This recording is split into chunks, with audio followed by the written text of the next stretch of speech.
ចាត់គ្នាចរានឆ្នាំទីបំផុតប្អូនប្រុសបង្កើតទេពបុព្រឹកនិងគូស្នេហ៍រូបស្រស់ចារកពេលល្អកំណត់ថ្ងៃមង្គលការបានហើយ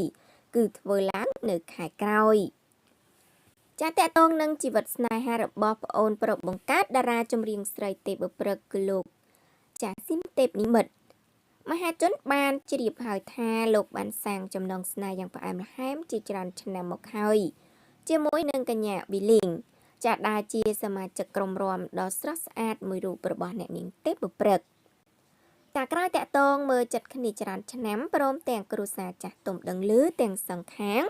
ចាថ្មីកន្លងទៅអ្នកនាងទេពបុព្រឹកនិងលោកជីដេវីតក្នុងនាមជាបងប្រុសបងស្រី